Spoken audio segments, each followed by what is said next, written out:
हमें लंदन से यसब तमन्ना साहब जो हैं उन्होंने भी ज्वाइन किया है, जर्नलिस्ट है, शायर भी है, माशाल्लाह बड़ी नज़र रखते हैं। जी मैं देखते हुए, एक सेकंड आप होल्ड करें। तमन्ना साहब ने भी ज्वाइन किया है। बहुत बहुत शुक्रिया तमन्ना भाई, थैंक यू वेरी मच। अस्सलाम वालेकुम जी। और लंदन से ही हमें जनाब राना सरफराज जो हैं उन्होंने हमें ज्वाइन किया है। माशाल्लाह टीवी से मुंसलिक हैं, रेडियो प्रोग्राम भी करते हैं, दीनी प्रोग्राम भी करते हैं, सियासी बैठक भी इन्होंने सजाई हुई होती है, माशाल्लाह बहुत ज़बरदस्त। और ये सब साथी हैं। इसके साथ साथ हमारे साथ जनाब असदुल्ला भट्ट साहब हैं। पाकिस्तान में फर्स्ट क्लास क्रिकेट खेलते थे, लेकिन आज उन्होंने खुद कहा है कि मैं प्रोग्राम में आना चाहता हूँ क्योंकि एज ए ऑर्डिनरी सिटीजन में बात करना चाहूंगा, तो उनको भी हमने प्रोग्राम में शामिल किया हुआ है। जी असद भाई, आपको भी अस्सलाम वालेकुम। वालेकुम सलाम जावेद भाई, और सब देखने वालों को भी जी जी वालेकुम सलाम। जी जावेद भाई, आपके कैमरे को क्या हो गया? जी तमाम दोस्तों को सलाम। जावेद भाई जरा आपको कैमरा जो है ना वो दूसरी तरफ कर लीजिएगा प्लीज, कैमरे को लैंडस्केप पे करना है। जावेद भाई पता नहीं कुछ कनेक्शन का प्रॉब्लम है कि लैंडस्केप कर लें आप प्लीज, लैंडस्केप कर लें। अच्छा, आप सब साथियों को मैं एक दो क्लिप जो है वो पहले सुनवाना चाहता हूँ, उनको सुनिएगा। सबसे पहले ये है कि ये दोनों पार्टियां माशाल्लाह पाकिस्तान की बहुत बड़ी पार्टियां हैं, पाकिस्तान पीपल पार्टी और पाकिस्तान मुस्लिम लीग नवाज जो हैं, ये एक दूसरे के अब कितने करीब हैं ये आप देख रहे हैं आजकल। और एक बार फिर जो फौज है उसके खिलाफ भी बड़ी बातें हो रही हैं। जरा ये क्लिप सुनिएगा। जावेद भाई आप जरा लैंडस्केप कर लें अपना फोन जो है। जी चलते हैं इस छोटे क्लिप की तरफ, जरा सुनिएगा। अब अगर हमने मियां को छोड़ दिया तो शायद अल्लाह भी हमें माफ न करे, इसलिए कि ये कौमी चोर है, ये हारियों का चोर है और हम ऐसे दरिंदे को बर्दाश्त नहीं कर सकते। सरदारी साहब, ये 6 करोड़ डॉलर आप कहां से लेके आए हैं? हम उस वक्त तक चैन से नहीं बैठेंगे जब तक ये 6 करोड़ डॉलर पाकिस्तान वापस नहीं आते। शहबाज शरीफ साहब जो है वो पंजाब का कातिल आला है, उसने मॉडल टाउन का केस में जवाब देना है, उसने मुल्तान मेट्रो करप्शन केस में जवाब देना है, उसने आशियाना स्कीम करप्शन केस का जवाब देना है। ये करप्शन का हम हिसाब करेंगे। और बेटा अपना तो हिसाब पहले कर लो, तुम किस करप्शन की बात करते हो? अगर एक करप्शन का बेटा सामने केस आ गया तो आप तो फिर वालिद साहब के साथ वहीं लंदन अमेरिका में रहेंगे। बिल्कुल, आपने हमेशा हमारे पीठ में छुरा घोंपा है। जी आपने हमेशा हमारे पीठ पे छुरा घोंपा है, ये तो जरदारी साहब ने कहा। लेकिन आप देखें कि क्या कुछ एक दूसरे को ये नहीं कहते, चौकों में घसीटते हैं, पेड़ फाड़ते हैं, लूटा हुआ पैसा हम वापस लाएंगे। लेकिन जब इनकी करप्शन सामने आने लगती है उसको छुपाने के लिए ये कैसे यकजां हो जाते हैं, एक जगह इकट्ठे हो जाते हैं। आज तमाम दोस्त जो हैं उनका मैं बहुत बहुत शुक्रिया अदा करता हूँ। जी जावेद भाई आप बिल्कुल ठीक है। जावेद भाई सबसे पहले, क्योंकि आप बहुत देर से हमारे साथ हैं, आपने क्लिप सुना, आप क्या कहते हैं कि ये पार्टियां जो हैं अवाम को नजर नहीं आता कि ये क्या कर रही हैं, ये अवाम की जिंदगियों से कैसे कर रही हैं? जी जावेद भाई, ये किसी के बैकग्राउंड से आवाजें आ रही हैं, पता नहीं कौन है, मैं अभी फाइंड आउट करता हूँ। जी राना भाई आपसे तो नहीं आ रही, तो यसु भाई आपकी बैकग्राउंड से भी नहीं आ रही। असद भाई आप बैकग्राउंड, असल में मैं तो सबसे पहले तो जो पार्टिसिपेंट हैं हमारे, जी जी जी जावेद भाई। अच्छा जावेद भाई बोलिएगा, पता नहीं किधर से ये आवाजें आ रही हैं, लेकिन आ जरूर रही हैं। अच्छा चले जी, ये सब भाई आपकी तरफ आता हूँ। आपने जरा भी सुन लिया और माशाल्लाह आप बड़े बाखबर हैं। आप क्या कहते हैं सारे सिनेरियो में कि हमारी आवाम जो है उसको कुछ नजर नहीं आता? वो उर्दू में एक शेर है, मैं चूंकि शायर हूँ तो शेर से ही बात करता हूँ शुरू, कि आप ही अपनी अदाओं पे जरा गौर करें, हम अगर अर्ज करेंगे तो शिकायत होगी। अच्छा मतलब ये दोनों पार्टियां एक दूसरे को क्या कह रही हैं, क्या कहती रही हैं, और अब क्या एक दूसरे को मीठे बोल बोल के सुना रही हैं। ये अवाम का तो जाहिर है, आमतौर पे कहा जाता है कि हाफजा बड़ा कमजोर है, जी तो जी। अवाम तो जाहिर है भूल भाल के फिर इन्हीं के पीछे चले जाते हैं। लेकिन इस वक्त ऐसा लगता है कि गवर्नमेंट का हाफजा बड़ा मजबूत है, अच्छा। और उसने ये तय कर लिया है कि अब कि ये जाने ना पाए, बच के ना पाए। हम्म। क्योंकि जो मामला पाकिस्तान में हो चुके हैं करप्शन के हवाले से, खुदा ना खास्ता अगर वो जारी रहते तो मुमकिन है, अगर पीटीआई की गवर्नमेंट ने $14 बिलियन लिए तो उनको $28 बिलियन और लेने पड़ते। वो पुराने कर्जे इतने ज्यादा बढ़ जाते, वो देने के लिए इनको और ज्यादा कर्जे लेने पड़ते। इसलिए ये पार्टियां जितनी मर्जी चीखती रहें, चिल्लाती रहें, एक दूसरे से मोहब्बत करते रहें, इन्होंने बाद में फिर वही करना है जो पहले करते रहे हैं कि एक दूसरे को गालियां देंगे, एक दूसरे के कपड़े उतारेंगे और हम्म। सड़कों पे घसीटेंगे और छुरे घोंपेंगे और जलीलो ख्वार करेंगे। इसके अलावा कुछ नहीं करेंगे। ये चंद सही दिनों है। की बात है, मार्च तक की बात है। मेरे ख्याल मार्च में सेनेट के इलेक्शन जब हो जाएंगे तो ये सारा इनका जोश जज्बा जो है वो खत्म हो जाएगा, और जो इनके सीटें होंगी उनको कंफर्म हो जाएंगी। गवर्नमेंट की, ऑब्वियसली पीटीआई की गवर्नमेंट की जो पोजीशन है ज्यादा मजबूत हो जाएगी सेनेट में भी। तो उसके बाद ये जो सारा झगड़ा है ना, ये सारा खत्म हो जाएगा। ठीक। इसमें कोई ऐसा चांस नहीं होगा कि इनको ज्यादा कोई इशू ऐसा मिले कि ये दोबारा से मिल बैठने का कोई जवाब भी नहीं रहेगा इनके पास। सही है। तो ये सब भाई हमारी जो आवाम है, असल तो वही है ना जो वोट डालते हैं और इनको लाते हैं। गो के वो क्या कहते होते हैं, खलाई मखलूक जो है उस पर बड़े इल्जाम लगते हैं, लेकिन वोट्स भी तो डलते हैं। तो हमारी आवाम जो है उनकी आंखें क्यों नहीं खुलती?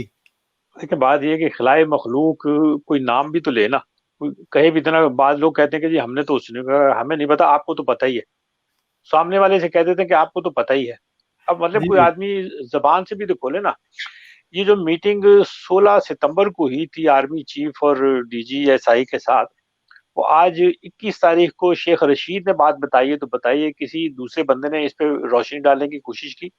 कल इतना शोर गौगा होता रहा और इतनी मीटिंग और एसीपी होती रही, किसी ने जिक्र किया कि ये क्यों आप मिल के आए हैं, और आज 16 को आप मिल के आए और 20 को कह रहे हैं कि आइंदा कोई राब्ता नहीं रखेंगे, और उनको गालियां जी। दे रहे हैं, बुरा भला कह रहे हैं उसी मखलूक को। देखिए, एस्टेब्लिशमेंट किस मुल्क में नहीं है? अमेरिका में एस्टेब्लिशमेंट नहीं है, या बरतानिया में नहीं है, या इंडिया में नहीं है? हर जगह एस्टेब्लिशमेंट होती है। होता यह है कि एस्टेब्लिशमेंट ने एक चेक एंड बैलेंस तो रखना ही होता है। अमेरिका की जो एस्टेब्लिशमेंट है वो पेंटागन है। पेंटागन जो चाहे कि वहां पे वही कुछ होगा। उन्होंने असला बेचना है, वो असला बेचेंगे। और गवर्नमेंट की जो सियासी गवर्नमेंट, एक फेस होता है उनका, वो फेस के जरिए से दुनिया को दिखाते हैं कि हम जमहूरी हैं।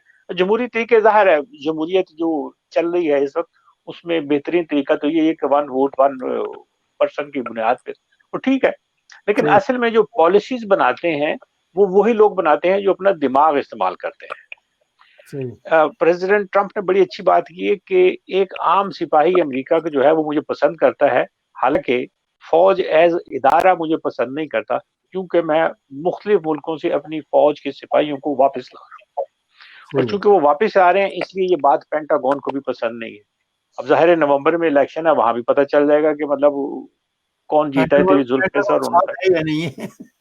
या वही मैं कह रहा हूँ ना कि कौन जीता है तेरी जुल्फ के सर होने तक, पता चल सही। जाएगा कि कौन कितना ताकतवर है। प्रेसिडेंट ट्रंप ज्यादा ताकतवर है, एस्टेब्लिशमेंट, और पेंटागन ज्यादा। सही है, इसलिए बिल्कुल सही। जी जी, राणा भाई आपकी तरफ आता हूँ, आपका माइक बंद है, क्या बात है? आप माइक तो खोलिएगा जरा। जी जी।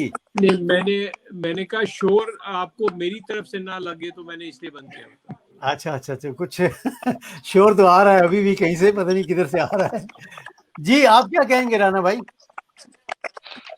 अच्छा देखिए, तमाम साहिबान काबिल एहतराम है, उनकी राय यकीनन बहुत वजन रखती है। मैं थोड़ा सा डिफरेंट एक बात करूंगा कि आप एसीपी की बात करते हैं। अगर देखा जाए तो कुछ अर्से पहले कहा जाता था कि मरियम नहीं बात करती, मियाँ साहब नहीं बात करते, मियाँ साहब की एक तस्वीर आ जाती है मीडिया में, एक हलचल सी मच जाती है। 2 दिन पहले कहा जाता है कि हम तकरीर नहीं करने देंगे, हम पेमरा को पाबंद कर देंगे, कोई बात नहीं करेगा, कोई इनकी और फिर नशर नहीं तकरीर करेगा, और फिर जो तकरीर है वो नशर भी हो जाती है। फिर क्रेडिट भी लिया जा रहा है उसका, और बड़े यानी कि उसके ऊपर दावे भी किए जा रहे हैं। मैं एक सवाल आप सब साहिबान से करता हूँ, हम सब बातें कर रहे हैं, मुझे ये बताइए, हमने किसी पाकिस्तानी अवाम के बारे में बात की है कि उनकी गुजर बसर कैसे हो रही है, उनके मामला जो हैं बिजली के, उनके घर के, उनके जो एक लेमैन है उसकी रोटी के, वहां पे क्या हो रहा है, ये सब बंदर बाट है। इनकी आपस में एक दूसरे की कालीन खींच रहे हैं, एक दूसरे के नीचे से जो है ना ये कुर्सियां खींचने वाले लोग हैं। इन्होंने अवाम के लिए कुछ नहीं करना और ये ना कुछ करेंगे। असल बात ये है कि अगर नवाज शरीफ साहब फौज को ब्लेम करें, वो कि वो खलाई मखलूक, और ये बात सबको पता है कि वो किसको कहते हैं, अगर ये मुक़्तदर इदारों को कहते हैं तो वो इदारों की बात नहीं होती। उसमें जो सिपाही है ना, उसने रिटायरमेंट के बाद मूंछों को काला करना है और जाके किसी बैंक के बाहर बैठ जाना है और उसने वही मुलाजमत करनी है, और उसका गुजर बसर है उसकी उसी चौकीदारी नौकरी पे ही होगा। असल जब बात की जाती है ना, इन बड़े बड़े जो लोग होते हैं जिनके 4-4, 5-5 सितारे लगे होते हैं ना, इनकी बात होती है, और इन्होंने फिर पाकिस्तान में नहीं रहना होता।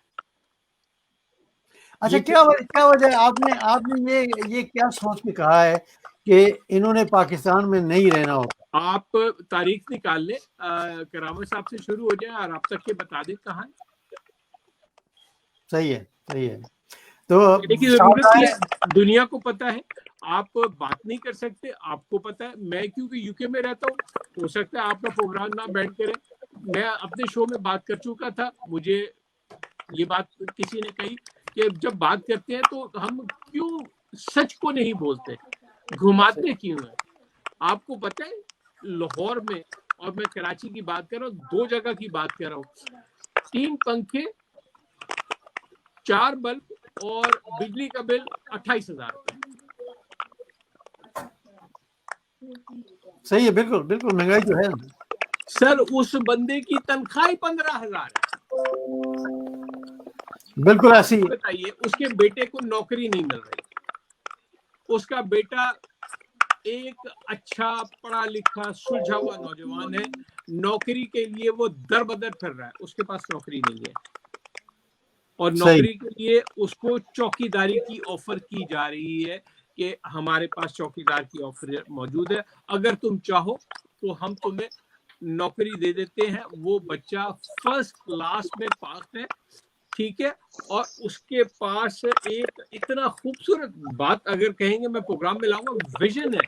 वो बात करता है कंप्यूटर की, वो बात करता है इसकी कि अगर हमें मौका मिले तो हम नादरा में ये कर दें, हमें मौका मिले तो हम आईटी में ये कर दें, और उसको जॉब क्या ऑफर की जाती है, एक चीज चौकीदार की। आप बताइए, हमारी बड़ी बात है, 50,000 जो नौकरियां आनी थी वो कहाँ गई? 40 लाख लोग, वो भी सुना है, बेरोजगार हो गए। बहरहाल जी, जो वादे होते हैं पॉलिटिशियंस के, आप जानते हैं राना भाई, कि करोड़ों नौकरियां और 50 लाख घर, ये सब कुछ वादे हुए थे। पुलिस रिफॉर्म जो है उसका भी वादा हुआ था। एहतिसाब जो है, कभी एहतिसाब बाहर आ जाता है, कभी अंदर चला जाता है, कुछ समझ नहीं आती। इसी सोशल मीडिया पे पंजाब के साबिक आईजी साहब के रिकॉर्डेड मैसेज मौजूद है, रिकॉर्डेड वीडियोस मौजूद हैं, जो उन्होंने पंजाब के मौजूदा सिस्टम पुलिस का चट्टा बट्टा खोल के रखा हुआ है। सही है। जावेद भाई, आपको आवाज आ रही है? जी, बिल्कुल आवाज आ रही है। मैं माजरत चाहता हूं, जावेद भाई, आप काफी देर से बहुत सारी बातें सुन रहे हैं। आपका क्या ख्याल है इसके बारे में? मतलब आज के मौजूद के बारे में आप सवाल कर रहे हैं, या अभी जो राना साहब ने जो बात की उसके बारे में कह रहे हैं? जो राना साहब ने बात की है उसी को फॉलो अप कर लें।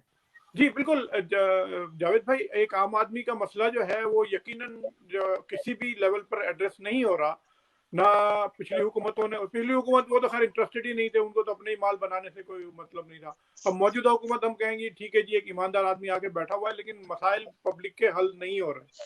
ये तो बिल्कुल राना साहब ने जो है वो बात बिल्कुल ठीक कही है कि मसाइल जो है वो हल नहीं हो रहे हैं। बिजली, उन्होंने एक एग्जांपल दी, बिजली सिर्फ एक ही मसला नहीं है, और भी बहुत सारी चीजें हैं कि एक आदमी जो 15,000 रुपए कमाता है उसे खाली बिजली का बिल ही 28,000 का आ जाता है, बाकी जो खाने पीने का सामान लेना है उसमें, और बाकी और बहुत सारे काम करने हैं, गैस के बिल देने हैं, टेलीविजन, चाहे उस गरीब के घर में टेलीविजन नहीं भी है तो उसे 100 रुपए देनी है।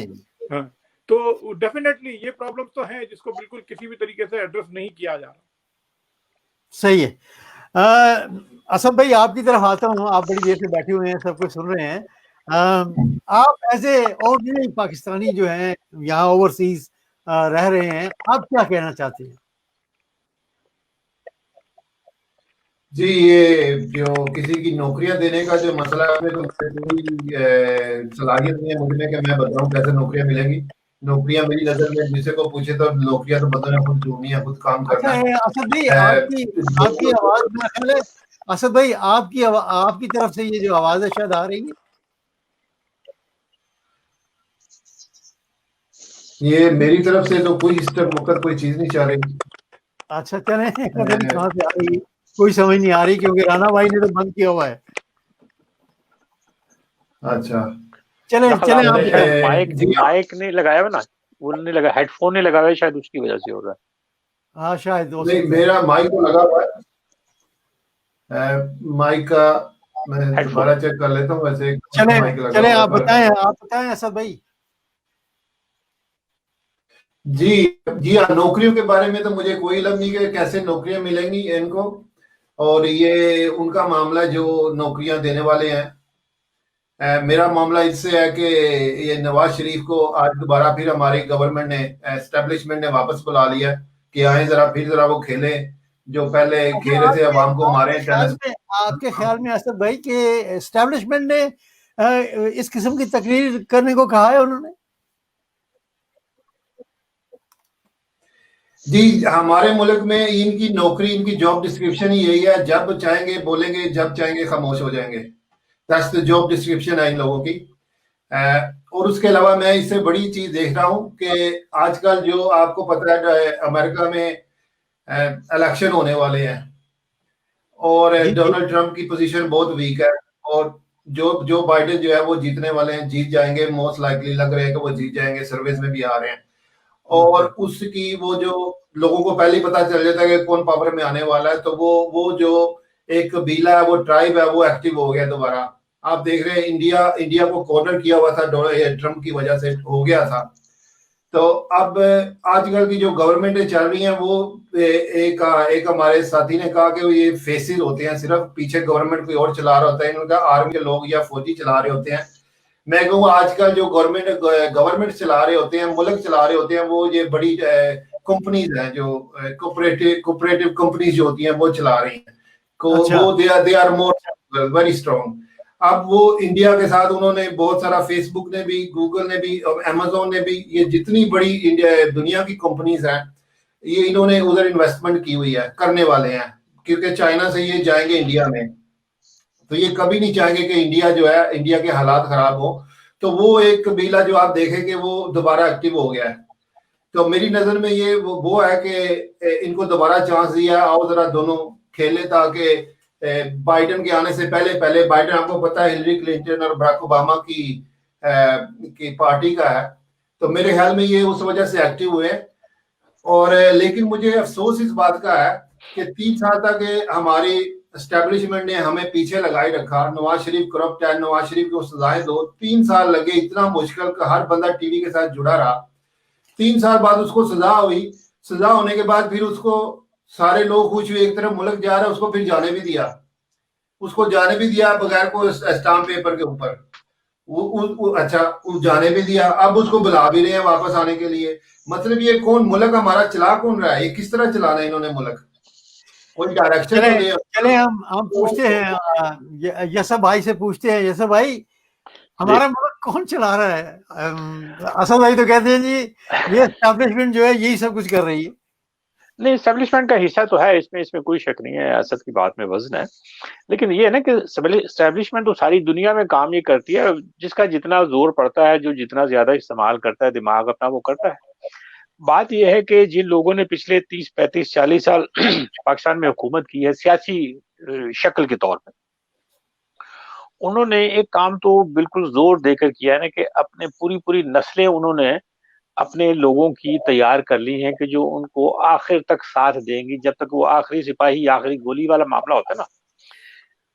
नवाज शरीफ की गवर्नमेंट पिछले 30-35 साल से थोड़े से वक्फे के बगैर पिछले पाकिस्तान पंजाब में बरसर इक़्तिदार रही, सेंट्रल में भी और पंजाब में भी। तो उन्होंने ज़ाहिर एक पूरी खेप तैयार की हुई है ऐसे लोगों की जो जिसमें ब्यूरोक्रेसी भी शामिल है, जिसमें पुलिस भी शामिल है और जिसमें जुडिशरी भी शामिल है। उन्होंने ऐसे लोग दाखिल किए हुए हैं कि एक जरा से झटके से वो सारा जो है ना आप सामने वाले का काम खराब कर सकते हैं अगर वो कोई सही काम करने की कोशिश भी करे। अब देखे ना, नवाज शरीफ को आने की इजाजत नहीं मिल रही थी, किसने सारा केस को उछाला कि जी, किसने ये सवाल उठाया कि जी अगर खुदा ना खास्ता नवाज शरीफ की अगर डेथ हो गई तो कौन जिम्मेदार होगा? ये जुडिशरी ने उठाया था ना, उन्होंने ही कहा था। उन्होंने कहा था कि मतलब अगर कुछ जुडिशरी थी और कुछ मीडिया था। वो देखे ना, इन्वेस्टमेंट जो की हुई है सियासी गवर्नमेंट्स ने पिछले 30-35 साल की, उन्होंने मीडिया में भी की हुई है, एस्टेब्लिशमेंट में भी की हुई है, उसने जुडिशरी में भी हर जगह की है। तो जाहिर है वो लोग सारे के 2 दिन में अगर नवाज शरीफ को कुछ हो गया तो कौन जिम्मेदार होगा? अब जाहिर है हर आदमी का हाथ पैर फैल फूल गए, तो जाहिर है गवर्नमेंट को इजाजत देनी पड़ी। अब देखे ना, अब कल जो तकरीर आपने देखी है उसमें आप बिल्कुल देख लीजिए, कहीं से पता चलता है कि नवाज शरीफ साहब की तबीयत खराब है। उन्होंने शायद 56 या 58 इस मौके पे मैं उनका एक छोटा सा क्लिप सुना देता हूँ कि उन्होंने डायरेक्ट जो है वो आर्मी पे क्या ब्लेम किया है। आवाज से कुछ अर्सा पहले एक मजमूम साजिश की गई, बलोचिस्तान की सूबाई हुकूमत गिरा दी गई। उसका असल मकसद सेनेट के इंतखाबात में सामने आया। उस साजिश के किरदारों में lieutenant general Qasem Salim Bajwa, जो उस वहां के चले बहरहाल उनका कहने का मकसद ये था कि मुहावरे में कहते हैं कि जो लड़ाई में जो मुक्का आपको बाद में याद आए वो अपने मुंह पर मार लेना चाहिए। अगर ये सारी बातें उन्हें अब याद आ रही हैं तो ये इनकी मतलब इस किस्म के तो मतलब इनको बात करनी ही नहीं चाहिए कि इन्होंने ये एक्शन जो तब लेना था वो अब इसका सिर्फ इजहार कर रहे हैं, तब एक्शन क्यों ना ले लिया इन्होंने? आखिर गवर्नमेंट में थे। यही बातें जो 18 के बारे में कह रहे हैं, 2013 में भी यही हाल था कि मतलब खड़े ये हार रहे थे और उसके बाद 11 बजे रात को ऐलान कर दिया कि हम जीत गए। मतलब हर जगह एस्टेब्लिशमेंट काम दिखाती है, इसमें कोई शक नहीं है, लेकिन जो जिसको सूट करता है उसमें वो जाहिर वो जीत जाता है। सिर्फ जीत नहीं गए थे यशर भाई, अभी रिजल्ट नहीं आए थे तो इन्होंने कहा था कि मुझे मेजॉरिटी चाहिए। बिल्कुल। जी जावेद भाई आपकी तरफ आता हूँ कि बड़े डायरेक्ट नाम लेकर इन्होंने आसिम सलीम बाजवा का कि बलूचिस्तान की जो हुकूमत थी वो इन्होंने गिराई थी। आपका माइक बंद है जावेद भाई, जरा खोल लीजिए। जी जावेद भाई माइक खोल लीजिएगा। जी जावेद भाई क्या बात है, आपको आवाज नहीं आ रही? जा नहीं रही नहीं आवाज मेरी तो जानी चाहिए। नहीं आवाज आ रही है लेकिन वो माइक का मुझे मेरा ख्याल है आज आपके साउंड में बहुत गड़बड़ है जावेद भाई। जी चले आपसे लास्ट काम बिल्कुल हो सकता है, ये जो खड़खड़ भी हो रही है जी बिल्कुल ऐसी हो रही है। चले ठीक है जावेद भाई, थैंक यू वेरी मच। अब क्या कर सकते हैं हम कि साउंड जो है वो इतना खराब है। ठीक है, हेलो नहीं मैं माजरत चाहता कोई बात नहीं, होता रहता है। इंशाल्लाह अगले हफ्ते आपसे बात होगी, क्योंकि इस तरह जो है ना वो सारा मजा जो है सुनने वालों को भी खराब हो रहा है। बहुत शुक्रिया आपका, थैंक यू वेरी मच। जी असद भाई क्या कहेंगे? नवाज शरीफ साहब तो डायरेक्ट का नाम लेकर नहीं मैं आपने बताया था, मैं यसम साहब का बड़ा फैन हूँ, बड़ी अच्छी बात करते हैं, इनकी बात सुनने को दिल करता है। इन्होंने नाम लिया एस्टेब्लिशमेंट सारी दुनिया की काम करती है, काम दिखाती है।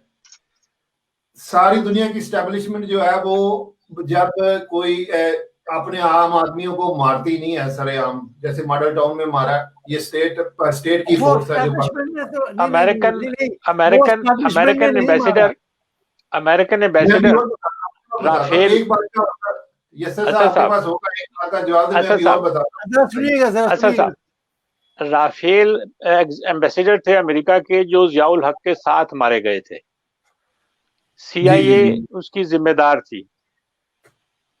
ये काम सारी दुनिया में होता है, हमारे यहाँ मतलब चूंकि उछाला होता होगा यकीनन। वो तो ड्यूटी पे था, उसने तो चूज किया कि मैंने ये जियाउल हक के साथ रहना है, वो तो उसकी जॉब थी। आम लोगों की क्या जॉब होती है? ये तो साहिवाल जॉब नहीं थी उसकी, जॉब नहीं थी उसकी। उसको खास तौर पे जियाउल हक ने कहा था कि आप मेरे साथ आ जाएं। जी जी बिल्कुल बिल्कुल इनवाइट किया। अच्छा, हमारे एक जनरल साहब हैं असद भाई, जनरल कयूम साहब, उनका मैंने एक दफा इंटरव्यू किया था, तो उन्होंने कहा था कि ये लोग जो है अपने मकसद के लिए, अपना गोल अचीव करने के लिए अपने बंदे भी मरवा देते हैं। देखिए प्रेसिडेंट कैनेडी किसने मरवाया था? प्रेसिडेंट कैनेडी किसने मरवाया था? उनका अपना प्रेसिडेंट था, उन्होंने मरवा दिया ना, चूंकि उनको सूट नहीं करता था। नहीं तो उन्होंने मरवाया तो हम अपने आदमी मारने शुरू कर दें, बच्चे मारने शुरू कर दें। नहीं, ये तो दलील नहीं बनती, ये दलील नहीं बनती। आपने चूंकि मिसाल मांगी, मैंने दे दी, ये दलील नहीं बनती। हाँ, जब रीजन तो नहीं है ना कि अपने लोगों को बिल्कुल नहीं। अच्छा, उसके अलावा हम लोग जाते हैं अपने ओरिजिनल पेपर्स लेके, पाकिस्तानी डिपार्टमेंट जो इंस्टीट्यूशन है उनमें असली पेपरों को वो मानते नहीं है, रिश्वतें मांगते हैं, काम नहीं करते। वो नवाज शरीफ को उन्होंने वो किसके ऊपर दे दिया? वो जरदारी को किसके ऊपर वसीयत बना दी उन्होंने, कि उसकी वसीयत मान के पूरा मुल्क उसको दे दिया। आम लोग देके जाते अपने ओरिजिनल पासपोर्ट डॉक्यूमेंट्स लेके जाओ, उसको भी नहीं वो मानते। उसके बाद ये हमारे जो मौलवी साहब हैं, तकी साहब, वो कंदील बलोच में वो उनका नाम आता है, जेल में भी गए। उसके बाद वो हरीम शाह के साथ भी पकड़े गए, उसके बाद वो प्राइवेट पार्टी में भी पकड़े गए। अभी तक वो इमरान खान की गवर्नमेंट में है। ये क्या, किसके फैसले हैं? इमरान खान तो ऐसा आदमी नहीं है कि वो रखने वाला, कि क्या उसको मजबूरियां डाली हुई है इन्होंने। तो दुनिया की एस्टैब्लिशमेंट इस तरह तो नहीं करती। आपका मतलब है असद भाई कि जो लोग इस वक्त इमरान साहब के इर्द गिर्द हैं वो भी एस्टैब्लिशमेंट ने डाले हुए। अच्छा, मैं इन पे भी आता हूँ। ये जो बाजवा साहब के बाद की नाम लिया इन्होंने, बाजवा साहब का नाम लिया। आम लोगों के साथ तो सारा कहते कोई हमें सब कुछ दिखाओ, तो ये बाजवा साहब अपना सारा कुछ नहीं दिखा सकते। अरे बाजवा साहब को तो बिल्कुल दिखाना चाहिए। क्यों ये सब भाई? बाजवा साहब का नाम देखना उन पे इल्जाम लगा, जनरल बाजवा पे इल्जाम लगा, उन्होंने सफाई पेश की। अगर किसी को उनकी सफाई पर एतराज है तो अदालत में, देखिए ना, मतलब देखिए, मैं इतराज ये करता हूँ, मैं ये समझता हूँ कैसे पाकिस्तान के सर्विस कोर कमांडर जो है दूसरी दुनिया में जाके, अमेरिका में जाके पैसे इन्वेस्ट कर रहे हैं अपनी गवर्नमेंट के, और उनके गवर्नमेंट उनकी पार्टियों को, उनकी कंपनीज को सपोर्ट कर रहे हैं, उसके मुल्क को सपोर्ट कर रहे हैं। चले, इल्जाम तो बात की बात है, जायज है पैसे या नाजायज है। कैसे आप दूसरे लोगों को कहते हैं हमारे मुल्क में आओ, हमारे मुल्क में पैसा लगाओ, और अपने जो सारे पैसे दूसरे मुल्कों में लगाओ, अपने बच्चों को सारे दूसरे मुल्कों में रखो? इसका क्या जवाब देंगे वो? ये मुझे तो इसके ऊपर इतराज है। पैसे की बात तो बाद में आएगी, इसका जवाब तो ना मैं दे सकता हूँ, ना जावेद साहब दे सकते हैं, जनरल बाजवा ही दे सकते हैं ना। हम लोग उनकी सफाई के लिए तो नहीं बैठे। बात इंटरनेशनल एस्टेब्लिशमेंट की हो रही थी, तो उस हवाले से एस्टेब्लिशमेंट असद साहब सारी दुनिया में है, कहीं ज्यादा जोर आवर है, कहीं कम है। हमारे यहाँ चूंकि सियासी इदारे कमजोर हैं, सियासी पार्टियां कमजोर हैं, सियासी लोग कमजोर हैं। कितने कैरेक्टर हैं कि जो मौलवी तमीजुद्दीन के हैं, या सोहरवर्दी के हैं, या जुल्फकार अली भुट्टो के हैं, ऐसे किरदार के लोग कितने हैं आपकी सियासत में? ये भी तो देखे ना। हमारे यहाँ सियासी तौर पे लोग समझते नहीं है इस बात को, लेकिन ये बात जरूरी है कि आपके जो लोग हैं वो क्या कर रहे हैं। हमारे यहाँ जो लीडर आ जाते हैं वो आसिफ अली जरदारी जैसे आ जाते हैं, नवाज शरीफ जैसे आ जाते हैं, या उससे पीछे आप उनको राइट देते हो कि एक पेपर ले लो और आ जाओ बन के पार्टी का चेयरमैन। ये दो अदालतों में तो हमारे सही पेपर की साइड नहीं लेते, बात ये है, ले लेते हैं। देखना ये तो उनका। असद भाई, आप तो सबको ब्लेम कर रहे हैं, पाकिस्तान में कोई अच्छा काम नहीं हो रहा है। हमारे साथ जो होता है, मेरे साथ नहीं सही है, आपकी बात में वजन है, जो मेरे साथ वजन है, बिल्कुल हम आपके साथी तजुर्बे हैं, बिल्कुल लेके जाते हैं, ओरिजिनल प्रॉब्लम लेके जाते हैं, वो कहते हैं हम नहीं मानते। तो कैसे एक आदमी को एक सादा कागज पर पहले अपने मुल्क दे दिया, उसके बाद जो मर्जी आप सादा कागज ऊपर सादा कागज पे उन्होंने मुल्क नहीं दिया, सादा कागज पे तो लोग मुतासिर हुए, और वो जो उसे कहते हैं ना कि वो जो गेम उन्होंने खेला वो अपनी हमदर्दी हासिल करने का, उसकी बुनियाद पे हासिल किया।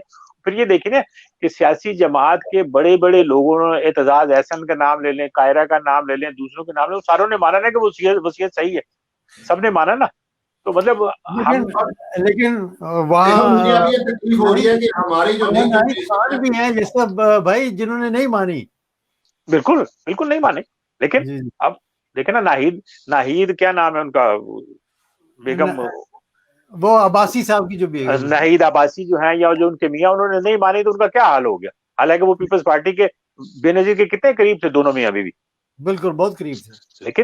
लेकिन अच्छा, चूंकि उनका भी जाहिर है एक वेस्टेड इंटरेस्ट था, लेकिन जिन लोगों का उनसे भी बड़ा इंटरेस्ट था उन्होंने उस बात को मान लिया, और वो जाहिर है पार्टी, अब देखे ना हमारे यहाँ तो शेयर ट्रांसफर हो गए ना। भुट्टो साहब के शेयर जो थे वो बेनजीर को ट्रांसफर हो गए, बेनजीर के शेयर जो थे वो जरदारी साहब हो गए। मुझे बात हो रही है कैसे ये आप हमें अब नेक्स्ट जनरेशन को मरियम नवाज और बिलावल का गुलाम बनाने वाले हैं, उसके लिए क्या हो रही है। बिल्कुल ऐसे, जब तक लोग खुद नहीं समझेंगे, अपना दिमाग इस्तेमाल नहीं करेंगे, अपने छोटे फायदे के लिए मुल्क का बड़ा नुकसान नहीं करेंगे, यही होता रहेगा। नहीं करेंगे, जजेस को जा तो उधर आपको लगता है जो मर्जी, जिसको मर्जी जमानत दे, जिसको मर्जी अंदर कर दे, सारी जिंदगी अंदर कर दे। वकीलों को ले वो जो वो चोरों डाकों को बचाने शुरू हो जाते हैं, डॉक्टर को ले वो अपना उनका जो ट्राइब बना हुआ है। देखिए आज जो कराची में हुआ है कि वो जो वकील था उसको रक्षे में अपने एक, उसको जिसकी जमानत कैंसिल हो गई है, वकील उसको रक्षे में लेके फरार हो। बिल्कुल ऐसे ही है, बिल्कुल ऐसे ही है। चले ठीक है। असल में बात ये है कि जो हमारे सियासतदान हैं ये जैसे भी आए हैं, कुछ तो जिया साहब की वजह से आए, कुछ जो है वो अयूब खान मरहूम की वजह से आए, और कुछ जो है वो मुशर्रफ साहब छोड़ गए। बहरहाल कहने का मकसद ये है कि हमारी जो आवाम है, हमारी जो आवाम है, जब तक वो नहीं समझेगी इनको क्या है, जो मर्जी इलेक्शन का रिजल्ट दोगे। जैसे आपने कह रहे हो कि नवाज शरीफ ने पहले तकरीर कर दी, मुझे वोट चाहिए, मुझे इतने वोट चाहिए। बिल्कुल, वो आवाम क्या कर सकती है इसको? चलिए ठीक, गार्ड कर सकती है उनको, मतलब निगरानी कर सकती है, करनी चाहिए निगरानी को। बिल्कुल अपनी वो। अच्छा, आज एक बात और भी तो है ना कि वो कहते हैं जी कि अब जो इलेक्शन होगा उसमें फौज ना बाहर होगी ना अंदर होगी, तो भाई फौज को बुलाते भी तो आप ही है। मतलब फौज का काम तो ये है कि अगर आपके नाले भी गंदे हो जाते हैं तो फौज आके करती, तो फिर हुकूमत क्यों ना करे। सीधी सी बात है, अगर नाले भी उन्होंने गंदे साफ करने हैं तो हुकूमत क्यों ना करे। तो ये जो बायोमेट्रिक है उसे कौन रोक रहा है इनको? बायोमेट्रिक करने से कौन रोकता है इनको? सियासी पार्टियां आपस में नहीं तय करती ना। हाँ बिल्कुल। लेकिन ना पीटीआई की गवर्नमेंट ने इलेक्टोरल रिफॉर्म का एक बिल पेश कर दिया है उसमें कौमी असेंबली में। अब देखिए उसका क्या हाल होता है, उसमें क्या उसमें की इनकी फेवर में होगा तो ये साथ चलेंगे, नहीं तो जैसे नैब के साथ हुआ है कि 34 जो है वो अपने हक में और 4 जो है वो मंजूर हैं जी। बिल्कुल। देखिए जब गवर्नमेंट ऑफ पाकिस्तान डिसाइड कर लेगी ना कि हमने क्या करना है, गवर्नमेंट ऑफ पाकिस्तान डिसाइड कर लेगी तो फिर पार्टी आराम से स्टैंप उसके ऊपर कर देती हैं, जैसे कि आप पहले भी जानते हैं 2-3 वाकये इसी गवर्नमेंट में हो चुके हैं। तो अगर गवर्नमेंट ऑफ पाकिस्तान चाहती है कि इसके ऊपर इलेक्शन को हम फेयर एंड फेयर बनाएं बायोमेट्रिक के साथ, तो ये भी हो सकता है।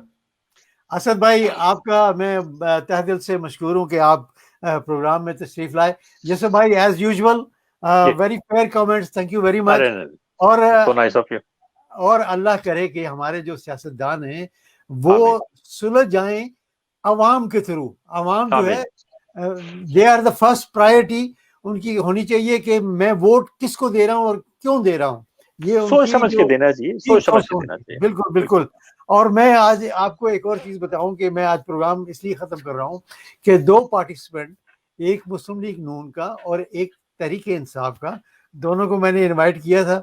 एक ने जरा सी झलकी दी थी कि मैं पहुंच रहा हूं, लेकिन वो भी नहीं आए। तो बहरहाल उनकी मर्जी है, नहीं आते तो ना आए। आपका बहुत बहुत शुक्रिया असद भाई, आपका भी बहुत शुक्रिया। और राना सरफराज साहब आप भी चले गए हैं, आपका भी बहुत बहुत शुक्रिया, थैंक यू वेरी मच। और जावेद भाई आपका भी बहुत बहुत शुक्रिया। Sorry that we couldn't hear you properly. इंशाल्लाह नेक्स्ट वीक प्रोग्राम में आप थोड़ा साउंड अपना ठीक कर लीजिएगा।